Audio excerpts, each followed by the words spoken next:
जय शिवराय मित्रांनो, मी अशोक तोडकर हवामान अंदाज.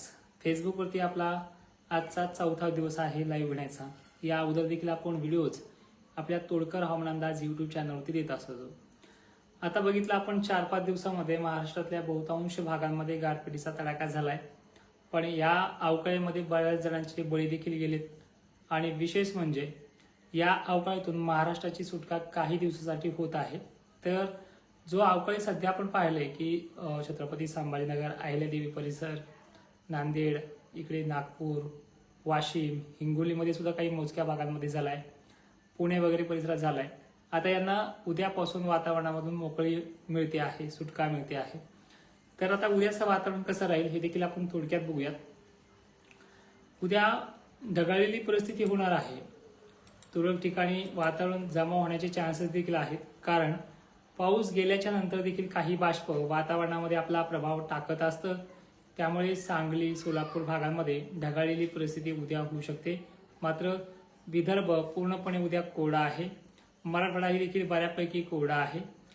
खानदेश देखील बऱ्यापैकी कोरडा आहे. पण थोडाफार किरकोळ धाग जो आहे तो ढगाळ वातावरण निर्मितीमुळे काही जिल्ह्यांना आहे. तर त्या जिल्ह्यांची नावं देखील आपण बघूयात. उद्या कोल्हापूर, सोलापूर या भागांमध्ये ढगाळलेली परिस्थिती आहे. पण कोल्हापूरच्या पश्चिम भागांमध्ये उद्या पाऊस होणारच आहे.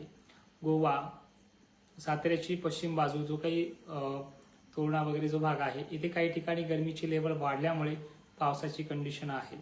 अकोला, अमरावती, नागपूर, छत्रपती संभाजीनगर, जळगाव, धुळे, जालना, बुलढाणा, वाशिम, हिंगोली, नांदेड वगैरे भागामध्ये उद्यापासून पाऊस मोकळा होतोय. मराठवाड्याच्या बऱ्याचशा भागापासून उद्या पाऊस मोकळा होतोय. त्यामुळे यांना भीती आणि काळजी करण्याचा काही धाक नाही आहे. तर आता 6 तारखेला वातावरण देखील कोरडं आहे. हुबळी, कर्नाटकच्या भागांमध्ये 5 आणि 6 तारखेला दोन्ही दिवशी पाऊस आहे. त्यानंतर महाराष्ट्रामध्ये 7 आणि 8 तारखेला वातावरण हळूहळू सगळ्या भागांमध्ये ढगाळलेली परिस्थिती पाहायला मिळणार आहे. पावसाची शक्यता मोजक्या ठिकाणी या 8 तारखेला कोल्हापूर या भागात राहील. 9 तारखेला वातावरण हे पूर्वेकडनं WDचं असल्यामुळे पुण्याच्या तुरळक भागांमध्ये, जे काही पश्चिम भागामध्ये, कोल्हापूरच्या पश्चिम भागामध्ये बऱ्याच ठिकाणी, तर नागपूर, गोंदिया, चंद्रपूर अशा पूर्व विदर्भातल्या भागांमध्ये 9 आणि 10 तारखेच्या दरम्यान पावसाच्या सरी कोसळणार आहेत. त्यामुळे ह्या शेतकऱ्यांना देखील हा अंदाज महत्त्वाचा ठरणार आहे. त्यानंतर कंडिशन आपण पाहूयात 10 तारखेची. गरमीची लेवल वाढते आहे. गरमीच्या लेवलमुळे ढगांची निर्मिती होते आहे. नांदेड, लातूर, धाराशिवचा जो काही कर्नाटक बाउंड्री लगतचा भाग आहे, इथे मध्यम स्वरूपाचा पाऊस होण्याचे चान्सेस आहेत.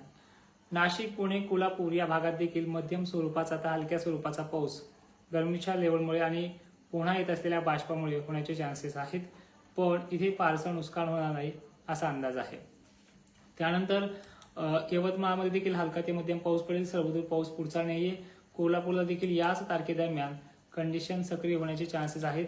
हे वातावरण 2-4 दिवसासाठी राहील. नंतर हे वातावरण 11 तारखेला आपण बघूयात. 11 तारखेला कोल्हापूर, पुण्याचा परिसर मोजक्या ठिकाणी, सोलापूर मोजक्या ठिकाणी, नांदेड वगैरे भाग देखील मोजक्या ठिकाणी वातावरण असणार आहे. एकंदरीत थोडक्यात जर सांगायचं म्हटलं तर सर्व गोष्टी लक्षात करून घ्या. उद्यापासून जे वातावरण मोकळं होते आहे ते डायरेक्टली 8 तारखेपर्यंत म्हणजे 4-5 दिवस मोकळं राहील. त्यानंतर पुन्हा 9 ते 10 तारखेपासून वातावरण कान्याकोपऱ्याला मध्यम ते हलक्या स्वरूपाचं राहणार आहे. तर सगळ्या मित्रांना विनंती आहे, माहिती आवडल्यास शेअर देखील करत चला, आपल्या प्रोफाईलला लाईक देखील करत चला.